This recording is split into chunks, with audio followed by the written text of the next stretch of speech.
But I told you, no other station does it better. But I damn you, Mogo, 107.7 FM Duikity, who serve you beyond your expectations. We're talking about sports, be it English and Yoruba. Yes, we full grando. I declare you.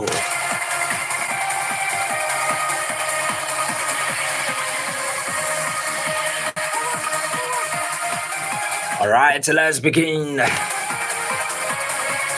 From tennis, Coco Gauff advanced to the semi-finals of the Miami Open for the first time after overcoming a resilient challenge from Belinda Bencic in the 3 sets encounter.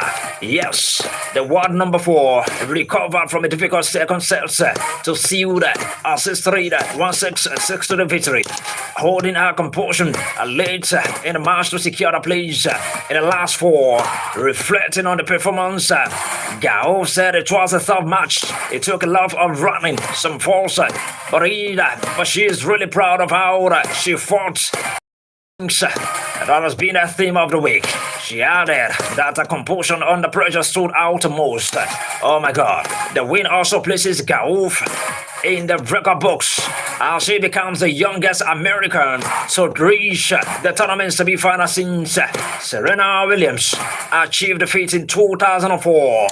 Next, Coco Gauff will face Carolina Muchova, who progressed after defeating Canadian teenager Victoria Mboko 7-5, 7-6, 7-5. Coco Gauff holds a perfect record in their previous meetings, and we aim to extend that dominance in the semi-final clash. A place in the final could also have ranking implications, with the American set to move up to third in the WTA standings if she progresses further. Yes, overtaking Iga Swiatek. Yes, elsewhere in the draw, Elena Rybakina, both quarterfinal sports. Wait. A straight sets a winner over Talia Gibson, setting up a meeting with Jessica Pegula. Defending champion Arina Sabalenka is also through, and we face Ali Batiste in another quarterfinal side. In the men's category, Jannik Sinner, we squared up against Francis Tiafoe. Tommy Paul, we slug it out against Altofils, while Alexander Zverev, we battle Francisco Cerrodula. Yes, in the quarterfinals. Away from tennis, I will move straight to kickboxing. Yes. Former Tour Division UFC champion Alex Pereira sent a message of encouragement to former rival and fellow ex-middleweight champion Israel Adesanya ahead of the Nigeria's highly anticipated return to the octagon at the UFC C2. Yes, on March 28th, Israel Adesanya faces Joe Pfeiffer at the Climate Pledge Arena in what has been billed as one of the most significant fights of the 36-year-old's career. The Nigerian-born fighter Israel Adesanya has endured a difficult spell losing 3 of his last 4 bouts and has been out of competition for more than a year, following a knockout defeat to Nasruddin Imavov in February 2025. Alex Pereira, once Adesanya's fiercest rival. It all took to Instagram to wish him well ahead of Saturday's contest. Yes. The message carries extra weight, given the shared history between the two fighters. Alex Pereira defeated Adesanya twice, kickboxing under the glory of Heroes banner in 2016 and 2017, back-to-back, and again at the UFC 281 to take his middleweight title. Israel Adesanya ultimately had the last word in MMA, reclaiming the belt with a stunning knockout of Pereira at the UFC 287. The rivalry has since sealed thoughts considerably. The pair were spotted sitting together at cage side at the UFC 312, with Pereira sharing the photo alongside Adesanya and his coach on social media, a gesture widely read as a sign of mutual respect. For Israel Adesanya, By far carries considerable personal significance. The 36-year-old who holds a professional record of 24 wins and 5 defeats with 16 knockouts described it as the biggest fight of his life and said he returns to feeling rejuvenated. Yes, Israel Adesanya said he also intends to showcase the aspect of his game that fans have yet to see. Meanwhile, Alex Pereira continues his own rise, having captured the light heavyweight title since the rivalry ended, and now preparing to move on to heavyweights to face Cyril Gane at the UFC Freedom 250 this summer.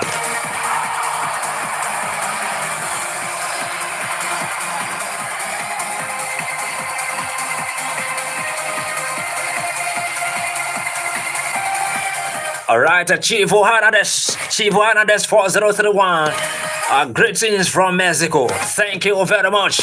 Thank you, Chivo Hernandez 4031. Thank you, all the way from Mexico. God bless you. Yes, we'll talk about the Mexico outings. Yes, you know what I'm saying. We're talking about the World Cup. Don't worry, we'll get to that place. Dogma United having the promotion to the Nigeria Premier Football League, NPFL. The Savannah Tigers confirmed the promotion to the top flight following a 2-0 win over Mighty Jets at the Pantami Stadium on Wednesday. Yesterday, you record that Dogma United were relegated to the Nigerian National League and then now in the 2023-24 season. Yes, they're going to be busy out of it.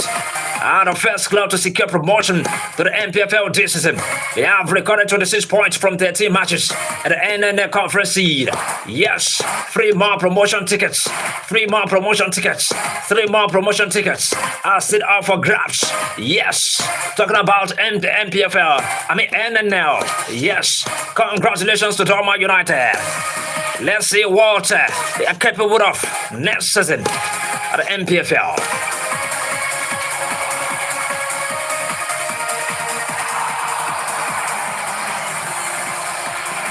All right, the camp of Nigeria Super Eagles is now complete following the arrival of Captain Wilfred Ndidi at the Bellis de Luce Hotel in Antalya.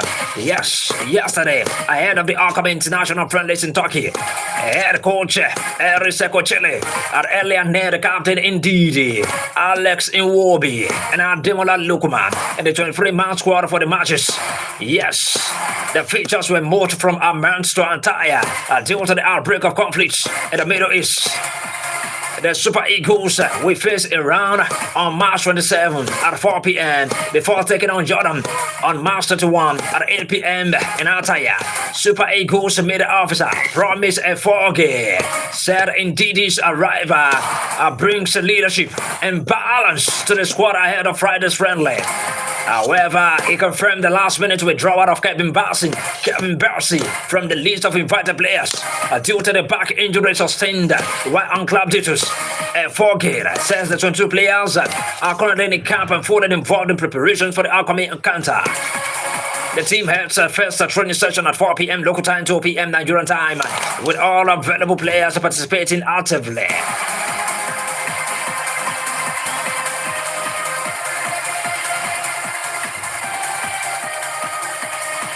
The list of all 22 players in order of the arrival to camp will have the likes of Fisaya Bashiru, Alex Iwobi, Emmanuel Oluwasegun, Yuraso, Onuachi, Paul Onuachi, Otel Philip, Semia Jai, Moses Simon, Ozo Francis, Bruno Oyemachi, Bright Osai Samuel, Frank Onyeka, Adebaya Deleye, Ademola Lukman, Ako Adams, Chidera Ijuke, Rafael Onyedika, Igo Obu, Maruka Okoye, Samuel Chukwueze, Seidu Sanusi, and Wilfred Ndidi.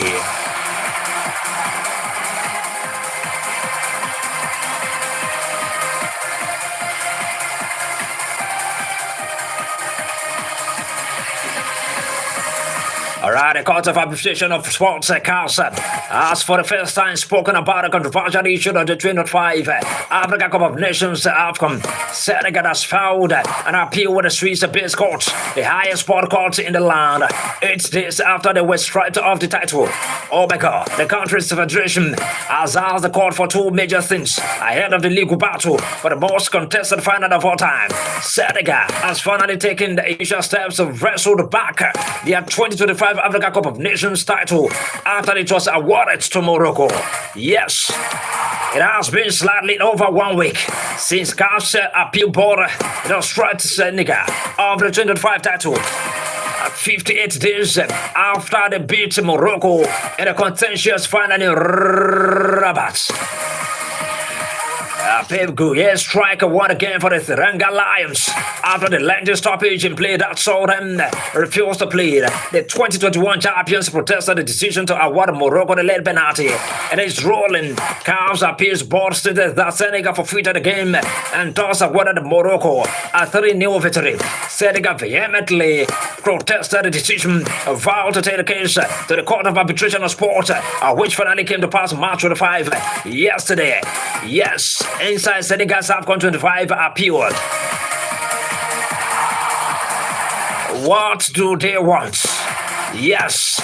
Yesterday evening, CAF confirmed receiving Senegal's appeal, which they have listed. CAF and Morocco's Football Federation has responded. The Senegal Football Federation wants the courts to overturn the decision and hand the AFCON title back to them. You know what I'm saying? They also want to be given time before they file the full appeal, as CAF hasn't furnished them with a full brief yet.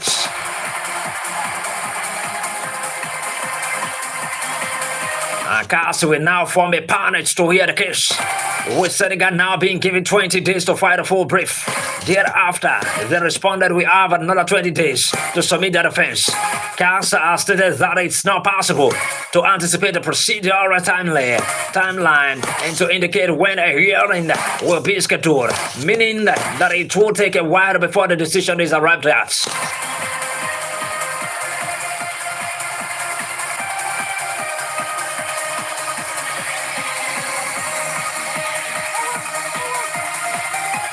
Alright, for Hernandez. 2 of the final remaining tickets to the World Cup will be out for grabs where the high-stakes playoff tournament kicks off in Mexico today, bringing together 16 from across the globe.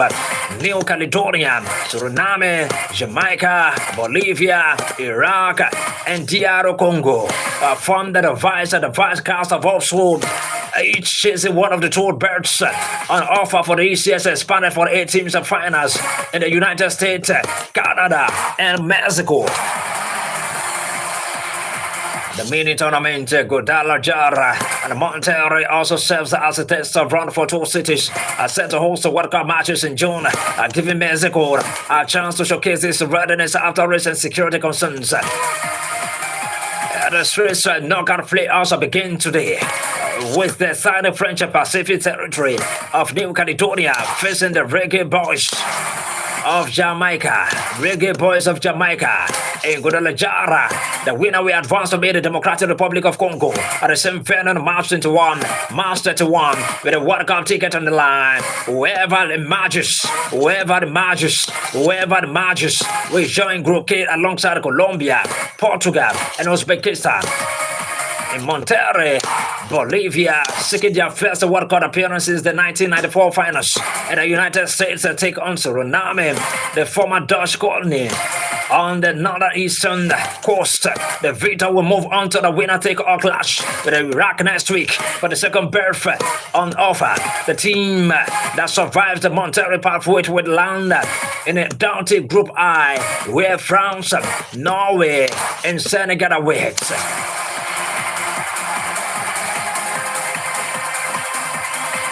On paper, and according to the latest FIFA rankings, Iraq and DR Congo will start as the heavy favorites to advance out of the playoffs.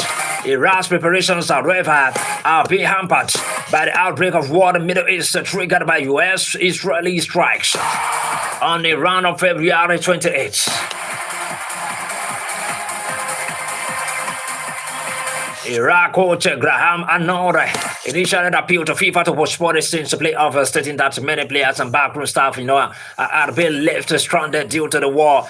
Players and staff based in Baghdad, however, made it out to the country, out of the country after reportedly traveling overland to Jordan before flying out of Amman to reach Mexico. So Iraq are bidding to reach the World Cup for only the second time, having qualified for the 1986 finals in Mexico, where they lost all three group games, against Paraguay, Belgium, and Mexico. For DR Congo, meanwhile, the wait to secure their second World Cup finals appearance has been even longer. The country formerly Zare last played at the 1974 World Cup finals in Germany, where they were eliminated in the group stage after defeat to Scotland, Yugoslavia, and Brazil without scoring a goal. DR Congo do have grounds for believing that the long wait to return to the finals could finally, be over after battling through African qualifying, eliminating Cameroon and Nigeria to reach these playoffs.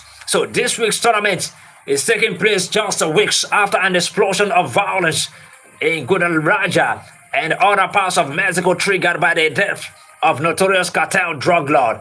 More than 70 people were killed in the violence, but Mexico President Claudia Sheinbaum and World Governing Body FIFA have insisted the unrest will have no bearing on the World Cup. Mexico, which is hosting 13 matches at the World Cup shared between Guadalajara, Monterrey, and Mexico City, has said more than 100,000 security personnel will be deployed to protect fans at the tournaments.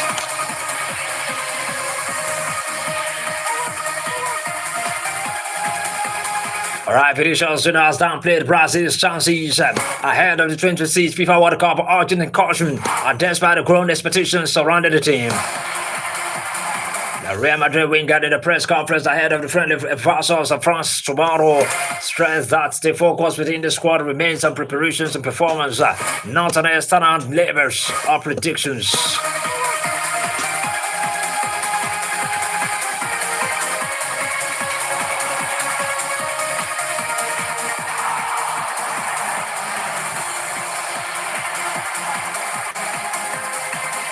Brazil will face France in a high-profile friendly match that could see him come up against the club teammates, including Kylian Mbappe and Aurelien Tchouameni. It is trying to feature as a crucial test that Brazil fine-tuned the preparations for the tournament.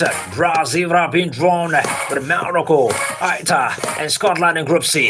In the last edition, they were knocked out via penalties by Croatia in the quarterfinals. The last time they won the tournament was in 2002.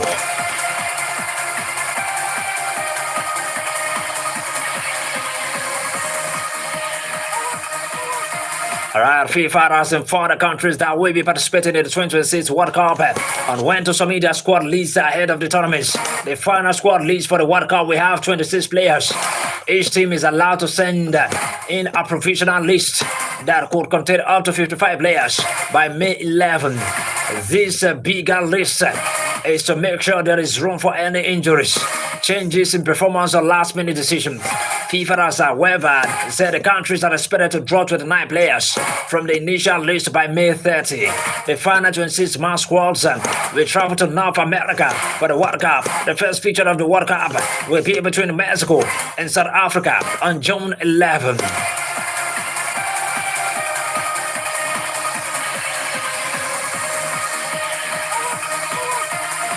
Liverpool has identified the Bayern Munich winger Michael Olise as a potential replacement for the party winger Mohamed Salah.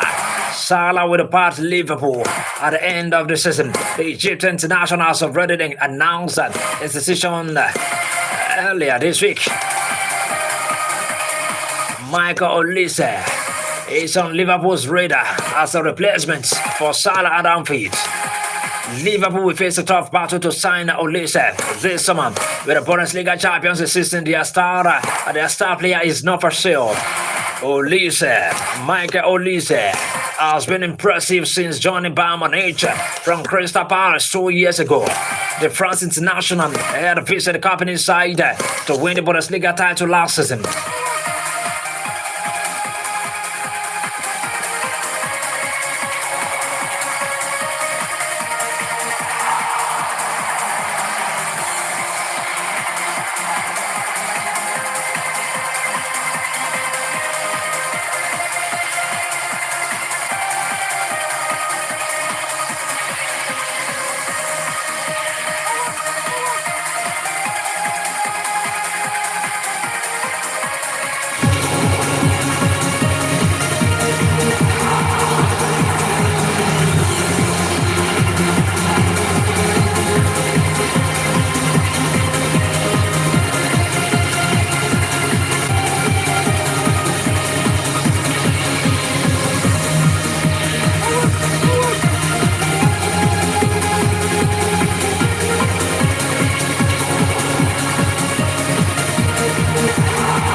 0704 7701 or you call 0707 What's your reaction about Mohamed Salah decisions to leave Anfield?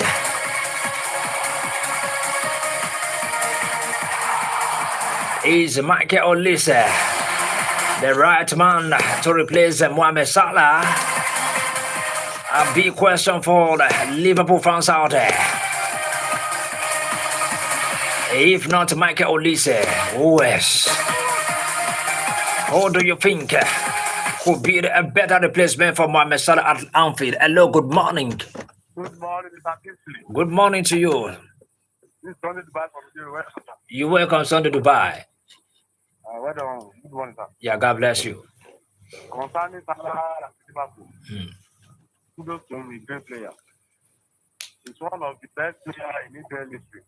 We can't talk about EPL without mentioning Salah. Yeah. He's a very, very good player. And it would be a very difficult task for Liverpool to replace him because he was a spectacular player. I love it too much. So you live where the innovation is louder.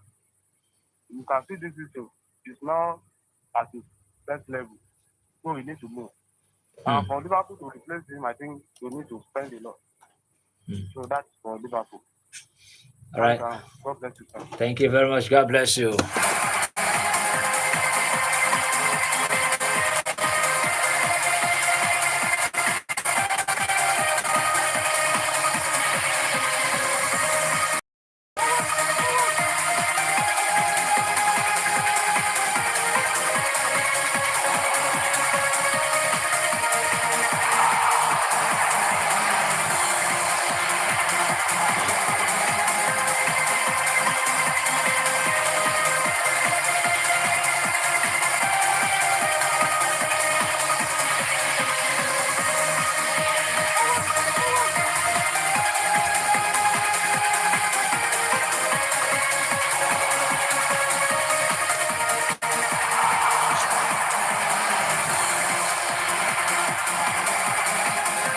All right, Atletico de Madrid are not starting to pursue Tottenham's Cristiano Romero again this summer. Diego Simeone said recently he's a big fan of Romero ahead of their meeting in the Champions League last season, which resulted in Atletico knocking Spurs out. Yes.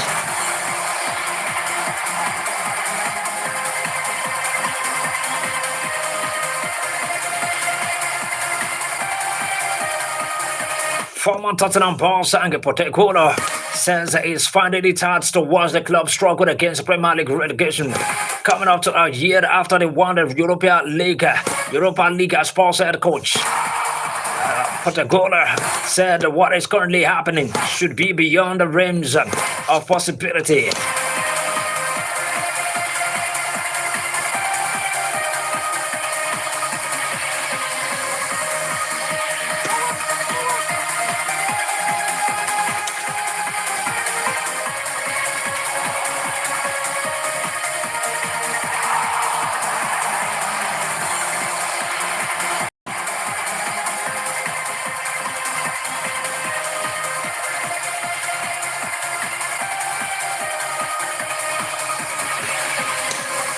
Hello, good morning.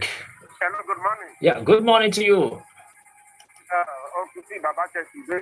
You're welcome, Baba Chelsea. Salah leaving Liverpool is long overdue. It is good for these players to at least have a taste of other clubs before they retire. And actually, when we talk of Salah, we talk of Liverpool. When we talk of Liverpool, we talk of Salah. Mane left Liverpool and they are still working stronger, and some other, but it's like some of the key players that left them, I couldn't remember their name, Bandit or something like that. It affected Liverpool somehow. But by now, it's like the Salah's effect is no more felt as much in Liverpool. So it is earlier an actor quit the stage when the ovation is loudest. So I want to advise Salah to leave as early as possible so that he will have a piece of another club. All right. Thank you very much. Thank you, Baba Chelsea. Yeah. Is there any player that could replace Mohamed Salah at the moment? Is there any player you think could replace Mohamed Salah? In Liverpool, or in Liverpool? In Liverpool. Yeah. Ekitike is trying his best.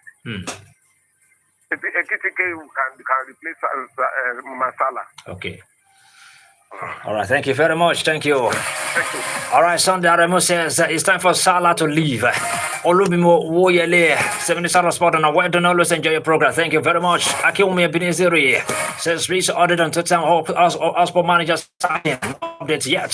So Akilme Beniziri says, good morning, MOS. We are doing good. We are doing a good. Shola says, good morning, well done. Thank you. Listen, says, good morning. Johnson Abayam says, good job and happy Thursday. Mr. MOS, God bless you from F1. Thank you. Baba today, Daniel says, good morning, Mr. Sport. Thank you.